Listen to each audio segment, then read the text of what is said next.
কেতিয়াবা শংকৰদেৱ আৰু আজান ফকীৰৰ মিটিং হৈছিলে নেকি? অসমৰ ইতিহাসত এনেকুৱা কিবা তথ্য আছে নেকি? কতোতো এনেকুৱা তথ্য নাই। কিন্তু এই কথাবিলাক আমাৰ মূৰত সোমাই দিয়া হৈছিল। কিছুমান অসমীয়া মানুহে মোকেই ক'ব যে হিমন্ত বিশ্ব শৰ্মাই কৈ দিলে শংকৰ আজান নাই বুলি। হয়, মই কৈছো, অসমৰ মুখ্যমন্ত্ৰী হিচাপে কৈছো, শংকৰ মাধৱ আছে, শংকৰ আজান অসমত নাছিলে। শংকৰদেৱৰ প্ৰপন্ন শিষ্য মাধৱদেৱ আছিল। হয়, আছে আজান ফকী, নিজৰ জাগাত আছে।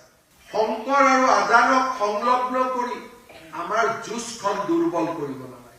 লাচিতৰ লগত বাঘ হাজৰিকাক থিয় কৰি আমাৰ যুঁজখন দুৰ্বল কৰিব নালাগে।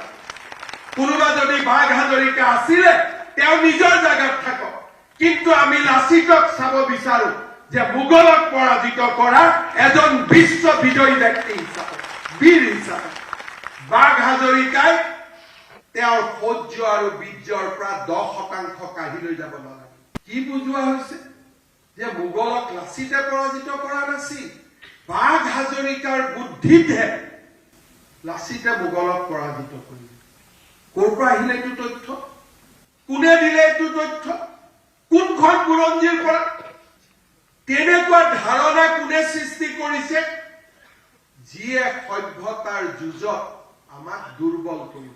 আজি কংগ্ৰেছৰ মঞ্চৰ পৰা যেতিয়া ক'ব পাৰে যে 48খন আসন ৰিজাৰ্ভেশ্যন লাগে, কালি সেই কংগ্ৰেছ দলে ক'ব পাৰে যে অসমৰ প্ৰথমজন মুখ্যমন্ত্ৰীও আমাৰ সম্প্ৰদায়ৰ পৰা হ'ব লাগে।